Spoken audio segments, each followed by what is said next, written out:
I know you are concerned about what do you do for your speech? What do you say? How do I prepare it? The good news is you've already started. You've started learning about anxiety and nervousness and tools that you can use to minimize that or reduce that. You've learned about how to do an informative speech, what type of information is informing. You've learned about some organizing and outlining. And so these videos this week are all about the parts of the speech, all the nitty gritty details that go into it, the components. So this first video is going to cover the overview of the parts of speech and introductions. The second video will go over the body, and the third video will go over conclusions. I like us to look at this quote here I have on the right side of your slide. When the goal seems big and the plan looks tough, just start, and soon the next thing you need to do will look possible. Step by step, you can get through anything. So we are working on creating ideas and organizing ideas. We are not worrying about writing. We are not writing essays. We are not writing manuscripts. We are not going to try to work with 1,200 words. We're going to work with a few ideas and then just talk to your friends about them in an organized way. And so that's the perspective I need you to take. We'll look at delivery in the next lesson. But this video, as I said, is going to go over the basics from beginning to end of an overview and introductions. So there are these basic components that you see listed here on this slide. The general purpose and specific purpose in introductions I'm covering in this video. In the second video, we're going to look at specifically in the body, main points, subpoints, transitions and segues, and then how to cite your research that is required. And then the following video will be on conclusions. Okay. So I have a sample outline for you attached to the speech assignment with some commentary on it.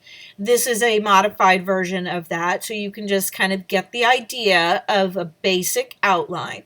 So the two items up at the top, the general purpose and the specific spoken in our speeches, they're just for planning purposes. And you can check out your textbook for more details. I'll give you a brief description here in just a moment. But we have an introduction, a body, and a conclusion. And those are the three main parts of a speech. And then within each of those categories, we have main points or required components and subpoints, which are our evidence. So that's covered in our outlining video on how to outline. So for planning purposes, there are only three reasons for speaking, and we call that a general purpose. It's either to inform, to persuade, or to entertain. And all speeches fall into one of these categories. So on your speech, for your outline, for the informative speech, you're informing. So your general purpose, and you can abbreviate GP if you'd like, will say to inform. Has nothing to do with your topic, it's just those two words, and that's it. Y'all like to put your topics in there. I'm not sure why. That shows you're not understanding a general purpose. So it's just to inform. Your specific purpose now includes your topic. What do you want the audience to get out of your speech? And you can look at some examples in your text of what that looks like.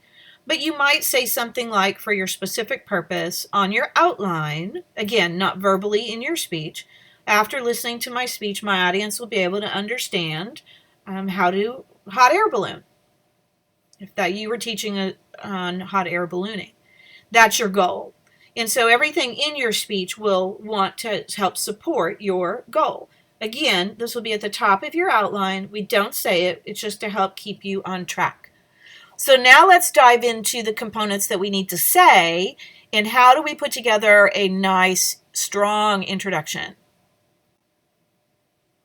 We have 5 required components in our introductions. So I'm going to go over each one of these with you briefly here. I do have a couple of subsequent slides that will be a little bit more detail.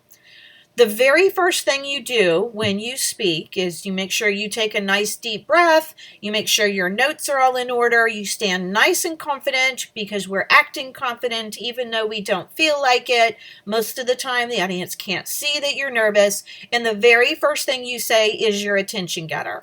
We don't need the little pleasantries like, hi, how are you? Nobody cares about that. They want to dive into your topic.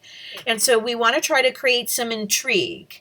So I have quite a few site suggestions and ideas on an attention getter, and I'll go over that on the next slide. But our purpose is to get them drawn in, create some curiosity or mystery to get them sort of excited about our topic. But sometimes when you create mystery or intrigue, you do that with questions or something, you have to answer that. And so you also then have to introduce your topic. Usually we include our purpose in here as well. Like, I'd like to share with you how to hot air balloon, or I'd like to teach you. That all is about informing right there. Or if you were persuading, I'd like to convince you on X, your topic. So you're going to create a thesis, which is introducing your topic. You need to connect with your audience. Reason to listen, or RTL for short. This one part right here is actually persuasive. Why does the audience care about the topic you've chosen to speak on? Like, a lot of students like to talk about beer. I don't like beer, so why should I care? This is what you as a speaker need to answer. You need to persuade me that this would be beneficial for me to know this, or helpful to me, right? And so we often call this WIFM, W-I-I-F-M, what's in it for me? That's an acronym, right? Okay. You have to assume that the audience is not interested in your topic, and you need to convince us that we want to learn about it.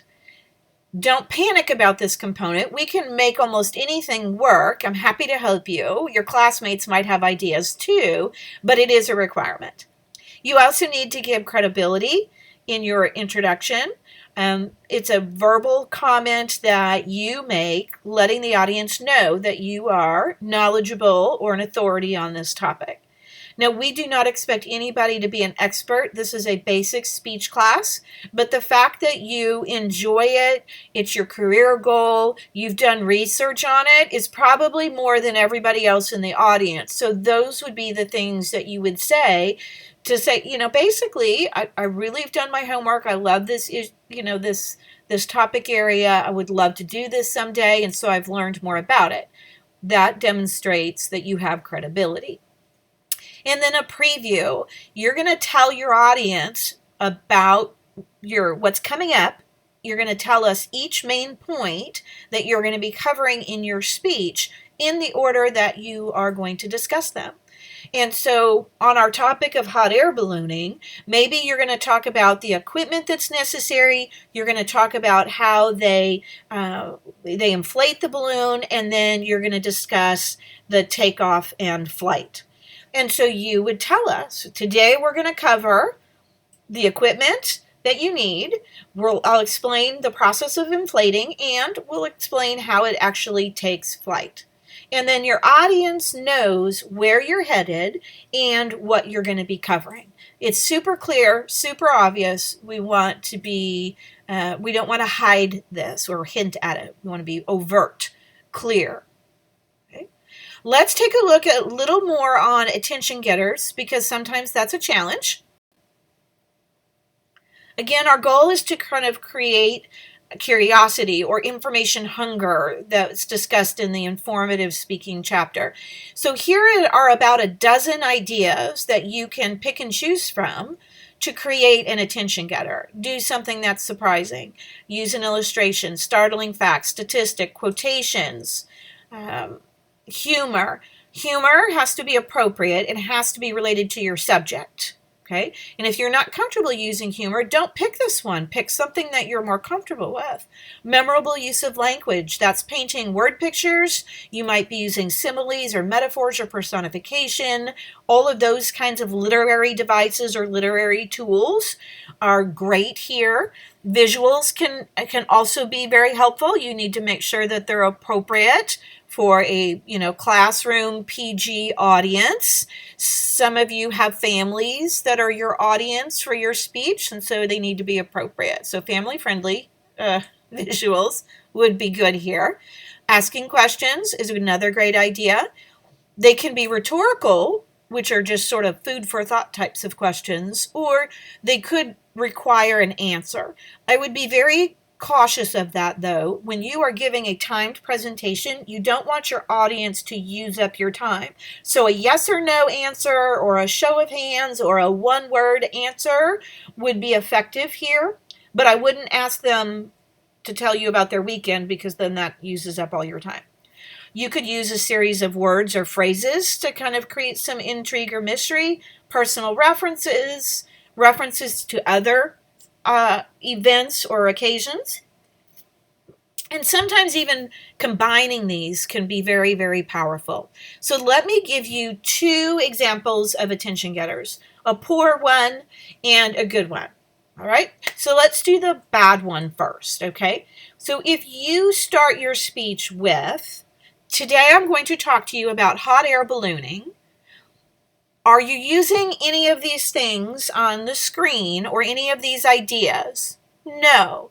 Telling us that you're talking about hot air ballooning might be part of your thesis, but it is not an attention getter. So you would actually fail the attention getter on your speech grade. That's one portion of your grade is an attention getter. And so that would be an F. If you're speaking to elementary school children, that might work. But for a group of college age young adults, we want to be intrigued. And so you want to draw us in. So today I'm going to talk to you about ice cream, bad attention getter. Okay. Creamy, smooth, mouth-watering, refreshing. Oh, that's a series of words. And then I can introduce that I'm talking about ice cream, right? Just made that up off the top of my head. Okay, here's a good example. So I'm going to use a good example for you and demonstrate what that might look like and sound like. But you need to imagine that I'm holding a visual. So you have to imagine that I'm holding a Ziploc baggie with white powder. Okay, are you ready? This is America's most widely used drug. It was discovered when Hippocrates found that this substance could help alleviate pain in his patients. And then there was a little story in there that I don't recall. This substance is called acetylsalicylic acid, or more commonly known as aspirin. So which of these devices did you hear in that attention getter? A shocking fact. There was a little story. That would be like an illustration. Definitions are not that interesting, but that was kind of surprising to hear. What's acetylsalicylic acid? I've never heard that before. So that actually creates some curiosity or surprise. Dramatic pauses also help. And I had a visual. In fact, my visual was so powerful that your mind was going even before I opened my mouth. That, combined about 4 of these elements, is an amazing attention getter. That would be an A as an attention getter. So hopefully that helps. These are your friend. Come back and pick and choose. When people really don't know what to do, I suggest looking at your research. Did you learn anything that stood out to you? Use that. Or maybe a quotation. That's sort of the default. Okay, so come here and figure out which of these you might be able to use. Now, this does not have to be the first thing in your speech preparation. You can work on the body first. Okay, so do not feel obligated to start here. All right, let's just look at your thesis as I finish this video. This sometimes is a little confusing because, again, we are not an English class, so we are not doing the exact same thing. We are creating organized works, but they are different. So in an English class, your thesis would often consist of what we would call the central idea and a preview. The problem is in a speech, when you combine those two elements together, sometimes you give this great attention getter, create some mystery, you forget to tell us what your topic is, and then you tell us what your main points are, and we're wait, what is your topic? And so we forget to reveal our topic, and so I just separate those out and make them separate so that you can make sure you have both of those into your speech. So I have a few tips here on what it is, but basically you're just revealing your topic, introducing your topic. It's a very general statement. It is not your main point. That we are calling our preview, is telling us exactly what your main point is. And so hopefully that helps you, right? These are the requirements you need for a great introduction. Step by step, you can do this. Pick and choose where you want to work. Take one more step. Maybe you work on your credibility, and if that's all you have for your introduction, okay, start there. Add in other things as you go. This is about creating information, playing with it, moving it around. You can do this one step at a time. So this gives you some tools to work on an introduction. The next video, let's talk about the body and the components that are required for the body.